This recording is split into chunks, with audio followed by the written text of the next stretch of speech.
Oui, je vous ai déjà fait cette intro, je sais pas sur quelle vidéo. J'ai déjà dû parler de James Bond, mais je crois pas avoir parlé d'un film. Pourtant, j'adore James Bond. Bref, c'est pas grave. Aujourd'hui, on va parler de Dr. No.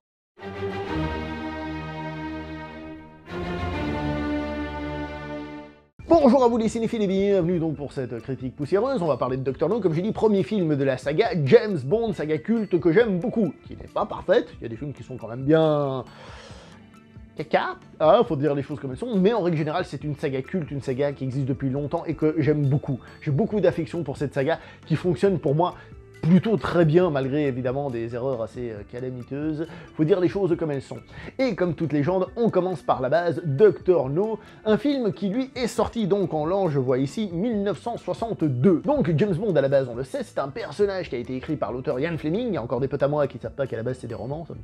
Ah bon, oui, il y a des livres? Bah oui, et ils sont très bien, je vous les recommande, hein, encore une fois. Dr. No est donc sorti en 1958, et il a été traduit en France en 1960. Mais la première apparition de James Bond en bouquin, ce n'est pas Dr. No, c'est Casino Royale.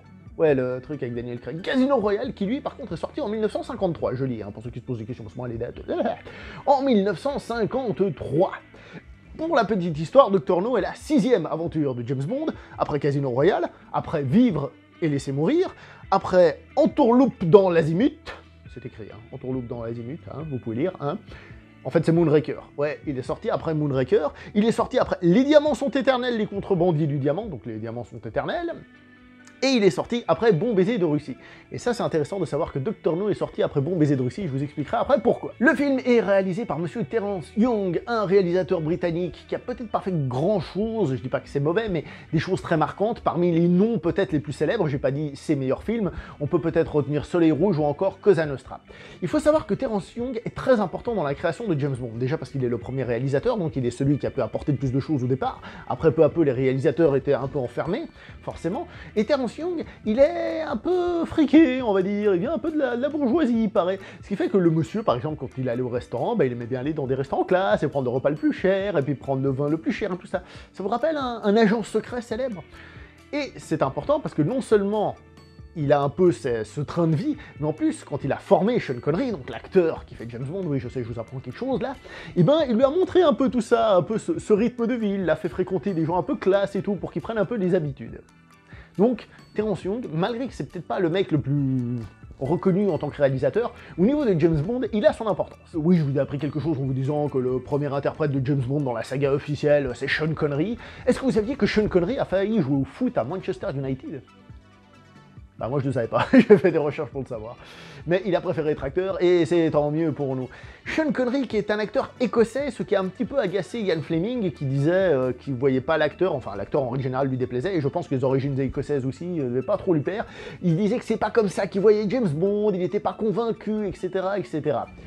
Après avoir vu le film, parce que Ian Fleming a eu la chance de voir le premier film, et il a adoré, il a tellement kiffé qu'il s'est inspiré de Sean Connery, l'Écossais, pour donner des origines à James Bond. Et les origines de James Bond, je sais pas si vous les savez, mais c'est Écossais et Suisse. Ouais, à moitié Écossais, à moitié Suisse. Ouais, le James Bond, le Britannique, le British, il est à moitié Suisse. La première fois que j'ai entendu ça, j'étais là, quoi? Suisse? Et je pense que c'est encore une inspiration de ce film. Bah oui, parce que la première James Bond girl, non pas la première qu'on voit dans le film, parce que James Bond, comme d'habitude, il y en a plusieurs, mais la première qui a marqué, c'est Ursula Andress. Ursula Andress, qui est suisse.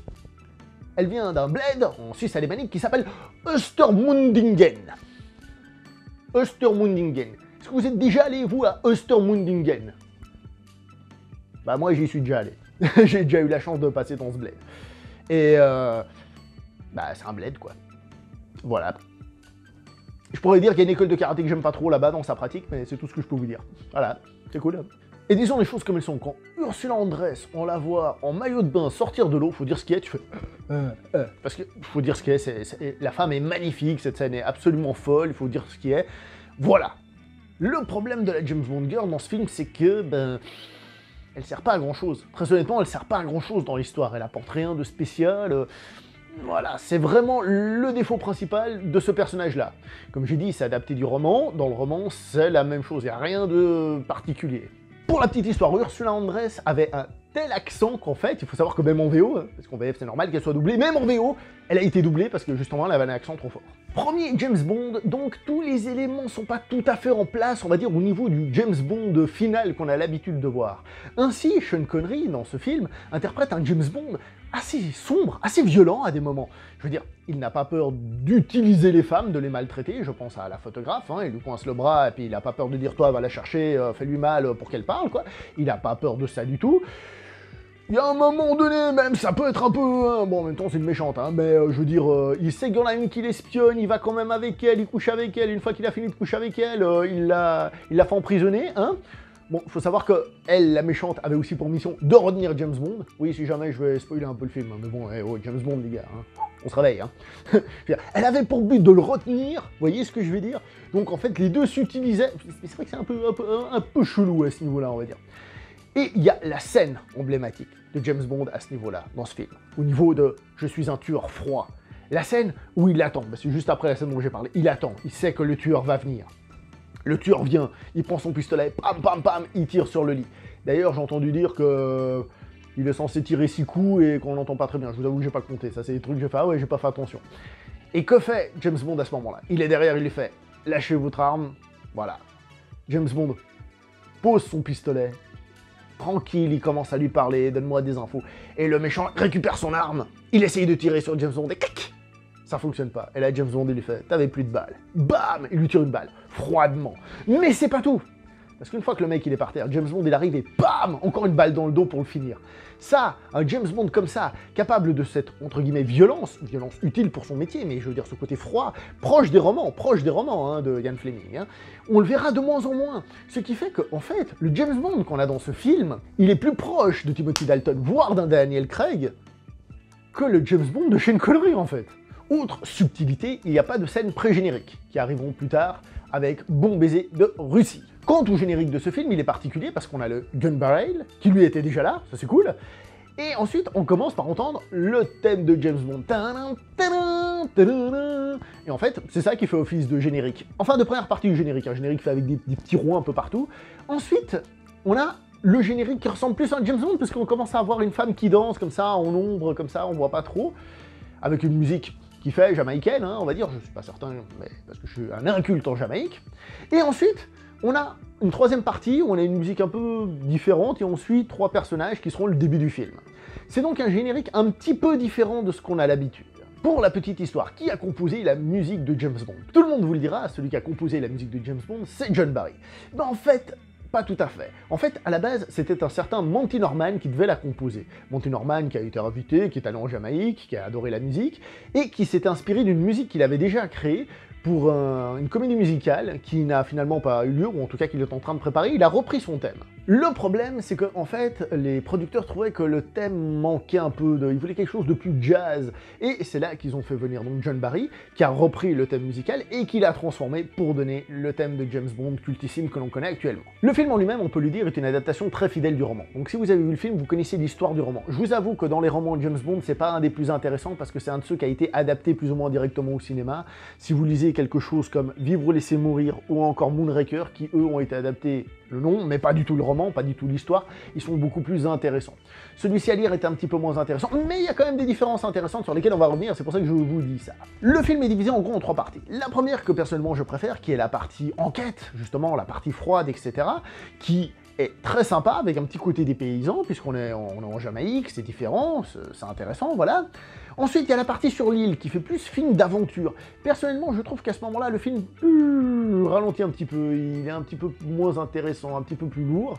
Et il y a la fin, vous savez, l'antre du méchant, qui fait un peu plus science-fiction. Il faut savoir que les romans de Ian Fleming ont toujours eu une part un peu de fantastique, entre autres dans le descriptif des méchants. Ainsi, Dr. No dans le roman est décrit comme étant chauve. Comme il est asiatique, il est chinois, il le décrit comme quelqu'un de jaune. Donc le fait qu'il soit chauve et jaune dit que c'est comme une espèce de goutte d'eau à l'envers, une goutte d'huile, il dit, une goutte d'huile à l'envers. Et il faut savoir que c'est un peu la représentation, vous savez, du chinois machiavélique, un peu à la Fu Manchu ou à l'empereur Ming de Flash Gordon, vous savez, le chinois. Et qu'en plus, il a pas de mains. Alors dans le film, on montre en effet qu'il a des mains un peu comme ça, pas terribles, mais en fait, il a des pinces carrément. Et cette idée sera reprise pour Vivre ou laisser mourir avec le personnage qui a une pince. Donc, Lorsque Ian Fleming décrit les méchants, il y a toujours une part de fantastique qui vient se mêler presque là-dedans. C'est pas du fantastique pur, mais on est près de ça. Les méchants sont vraiment monstrueux au premier sens du terme. Et tant qu'on est dans la partie fantastique, il faut savoir que James Bond, quand il s'échappe, vous savez, de la prison où il se fait électrocuter, il arrive à s'échapper, dans le livre, en fait, tout ça, ce sont des tests que fait passer Dr. No à James Bond, des tests de souffrance, parce que James Bond, dans ce film d'ailleurs, il en prend pas mal, plus que d'habitude, hein. Il n'est pas encore totalement intouchable, hein. Et dans le livre, c'est carrément des tests de souffrance. Et à l'arrivée, il tombe dans un bassin où il doit se battre contre un poulpe géant. Une pieuvre, un kraken, ce que vous voulez.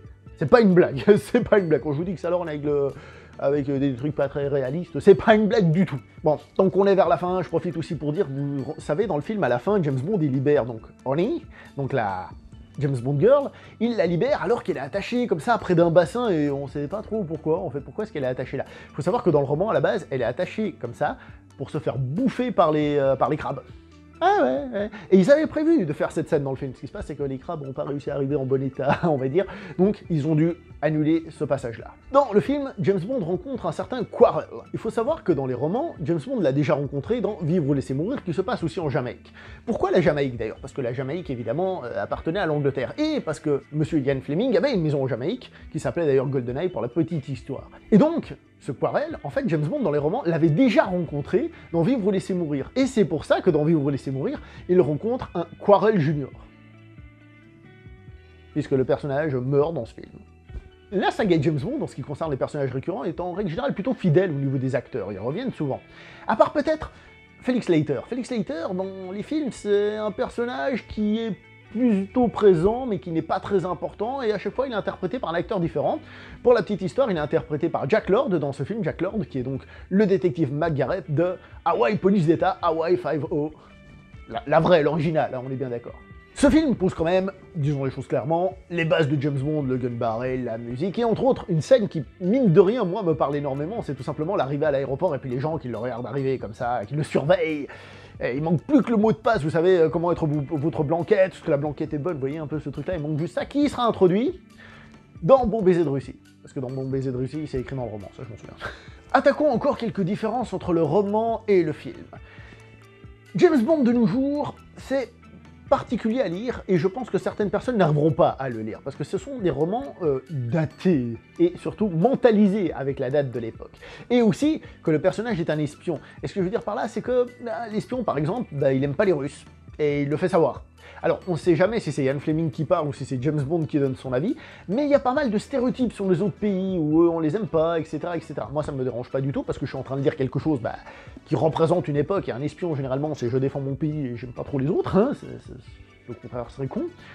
Mais par exemple, dans ce film, je me souviens que la communauté chinoise, puisque Dr. No est chinois, est assez clairement montrée. Dans le film, il y a juste celle que je vous ai dit tout à l'heure, qui tendait un petit piège à James Bond, qui est clairement montrée comme étant chinoise, mais pas tant que ça, il y en a un petit peu après, mais dans le livre, on ressent beaucoup plus ce côté « Ah, c'est un chinois, attention, méfiance ». Et dans les livres, il y a aussi un petit peu plus de courage à l'heure de pointer des ennemis. Je m'explique. Tous ceux qui connaissent la saga James Bond, surtout les films de Sean Connery, vous savez que le méchant, c'est le Spectre, toujours le Spectre. Le Spectre, c'est personne, c'est des terroristes, voilà. Dans les romans, en tout cas au début, il y a bien un passage sur le Spectre qui arrive plus tard dans les romans, mais au début c'est le SMECH, le service de contre-espionnage russe. On en parle dans Bon baiser de Russie, mais en fait là par exemple, Dr. No il dit non, je travaille pour le Spectre, alors que non, en fait il travaille toujours pour les Russes. Que ce soit dans Vivre ou laisser mourir, Casino Royale ou Dr. No, ce sont des gens qui travaillent, qui sont liés aux Russes, indirectement. Donc oui, les romans de James Bond osent pointer l'ennemi. Chose que les films ne font pas parce qu'ils veulent se vexer avec personne et puis ils veulent que ça rapporte du fric de partout. C'est pas nouveau ces méthodes. Hein. Autre petite différence commerciale, normalement le personnage de Honey, la James Bond girl dans le roman, a le nez tordu, on nous dit. Alors James Bond, il y a un moment qu'il trouve ça charmant, mais elle a le nez tordu et c'est un des sujets du livre.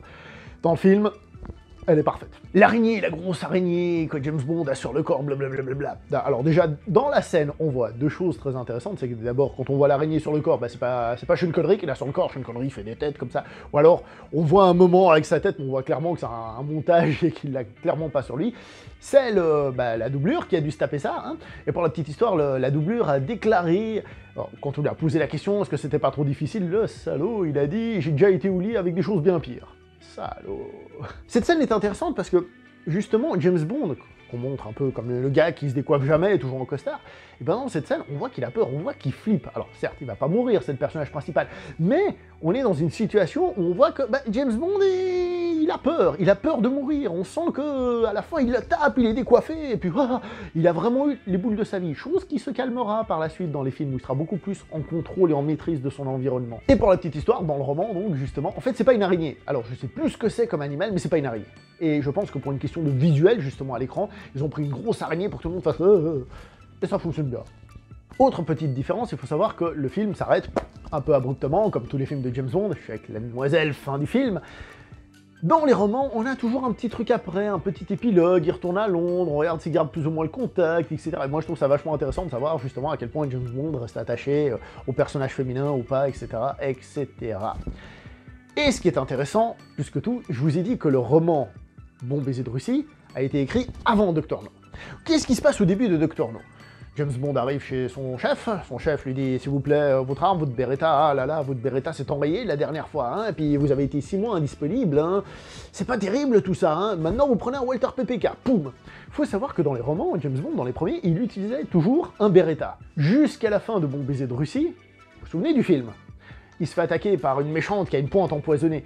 Et là, il sort son Beretta, et son Beretta s'enraye. Qu'est-ce qui se passe? La méchante le pique, et James Bond pouf, tombe à plat, empoisonné. Fin du roman. Et ouais, je vous dis, il faut les lire, les livres, ils sont cool, hein, franchement, croyez-moi.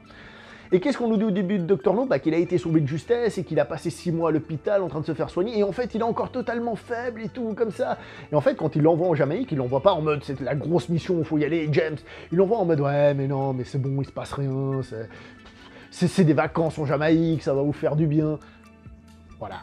Et donc du coup, comme je vous ai dit, donc James Bond a fini Bon baiser de Russie un peu malade, donc au début de Dr. No, il est pas dans un casino en train de jouer comme ça, non, non, pas du tout. Cette scène a été rajoutée dans le film, elle n'est pas du tout dans le livre, donc le premier Bond, James Bond, culte, extraordinaire, et ben c'est dans le film. Cette scène n'est pas dans le livre. Pour la petite histoire, ça fait très longtemps que je me dis que James Bond est inspiré du personnage d'Humphrey Bogart dans Casablanca. Et plein de monde m'a dit, oui, c'est vrai, il est inspiré. Mais moi, c'est quand j'ai vu Casablanca, je me suis dit, il n'est pas juste inspiré en règle générale, c'est l'introduction du personnage dans Casablanca. Dans Casablanca, si je dis pas de bêtises, un peu comme James Bond dans ce film, on voit pas sa tête. Il me semble qu'on le voit jouer aux échecs, donc comme Humphrey Bogart, hein, dans Casablanca, et après on arrive sur lui. Et il me semble que la construction est très similaire. D'accord? Donc c'est pas juste inspiré. Moi, quand j'ai vu Casablanca, j'ai fait, putain, James Bond, quoi. Et une autre particularité de ce film, c'est qu'en fait, on a un James Bond qui utilise très peu de technologie. Déjà, il n'y a pas de gadget, hein. Il n'y a qu'à voir, par exemple, l'inspection de sa chambre. Quand il inspecte sa chambre, il n'a pas une espèce de compteur Gégère qui lui permet de capter des micros. Oui, je sais, les compteurs Gégère, ça sert pas à ça, ils le disent dans le film. Mais je veux dire, il n'a pas un outil, il n'a pas un gadget pour fouiller sa chambre, il le fait lui-même, naturellement. Il utilise même, pouc, un poil de cheveux. Enfin, ce que je veux dire par là, c'est que c'est un James Bond qui n'a pas de voiture volante ou j'en sais trop rien, d'accord? C'est un James Bond tout à fait crédible, je n'ose pas dire réaliste, mais qui utilise des techniques et des outils à la portée de tout un chacun. Le truc qui fait le mec qui se débrouille, le professionnel, et pas juste le mec équipé. Le Walter PPK qui est donné à James Bond par l'interacteur Q, le légendaire Q, il s'appelle pas encore Q. Q pour Quartermaster, je crois. Il s'appelle pas encore Q dans ce film. Donc si je me base sur une blague qui est faite dans Le Monde ne suffit pas, il devrait s'appeler P. Pi. Et pour la petite histoire, Ian Fleming s'inspire des choses autour de lui. Je vous ai dit tout à l'heure qu'il a donné des origines écossaises à James Bond par rapport à Sean Connery, et en fait, il a reçu un courrier d'une personne qui lui disait « Écoutez, dans vos histoires, James Bond, il utilise un Beretta, c'est pas bien, machin, faudrait plutôt qu'il utilise un Walter PPK, blablabla. » Et en fait, il s'est inspiré de cette lettre dans les dialogues et pourquoi James Bond change d'arme. Voilà, tout simplement. Le personnage de Quarrel est inspiré d'un des voisins de Ian Fleming. Bref, il sait profiter de son entourage pour créer des choses. Bon, avec tout ce descriptif, alors finalement, qu'est-ce que je trouve à ce film? Ben, je trouve que c'est un film sympa, qui évidemment a des effets vieillots, comme la course-poursuite au bout d'un moment, hein, où il passe sous une espèce de grue de la manière dont c'est fait, puis les méchants ils se cassent la gueule, tu sais pas trop pourquoi. Mais c'est une course-poursuite d'époque, donc moi, c'est pas que je suis à fond dans la course-poursuite, oh, il va se faire avoir, mais je trouve ça sympathique à regarder. D'ailleurs, James Bond, à ce moment-là, il fait une de ses blagues, ce côté, justement, un peu... Je me marre de la mort, il fait une blague toute pourrie en mode « Ah, il devait aller à un enterrement ». Voilà quoi. Il y a d'autres effets vieillots dans le film, mais ce film, je l'aime bien. Alors je l'aime bien évidemment parce qu'il est rattaché à cette saga que j'aime beaucoup. Si le film n'existait qu'en tant que tel, peut-être en effet qu'on l'aurait oublié, et puis que ce serait un film bon, ouais, sympathique, mais rien de folichon. Mais c'est un film qui se laisse franchement regarder, malgré, comme j'ai dit, la petite perte de rythme quand ils sont sur l'île. Heureusement, ça repart derrière. Il y a évidemment des trucs vachement ridicules, hein, on va se dire les choses honnêtement, le coup du dragon là, hein. Je veux dire, sérieusement. Alors, il voit le dragon, heureusement James Bond, il dit oui, non mais vous voyez bien que c'est pas un dragon. Et là, il fait, bon, écoute, toi tu tires sur le conducteur, moi je tire sur les phares. On y croit, hein. Parce que déjà, ça a l'air d'être un truc blindé. Je sais pas comment il fait pour tirer sur le conducteur, l'autre, on voit rien du tout. Et James Bond, il tire sur les phares, il en touche un.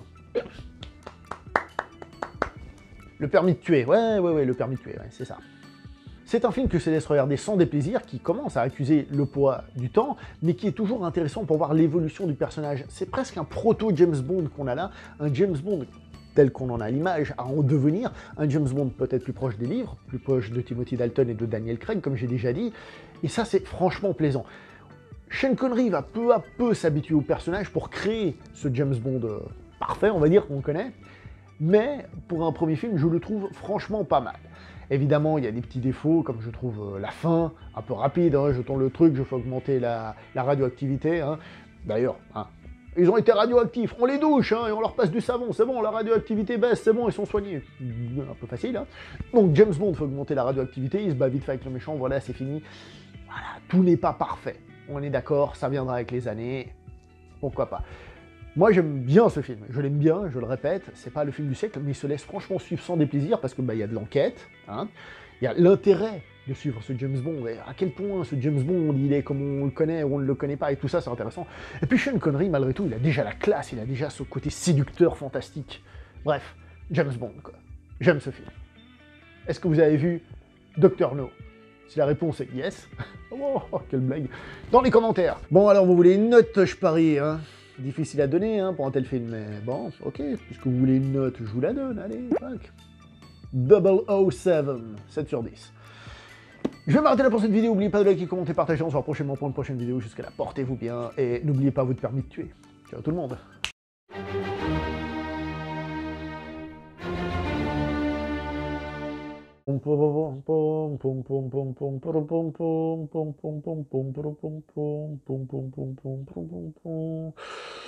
Ta-na-na-na, ta-na-na.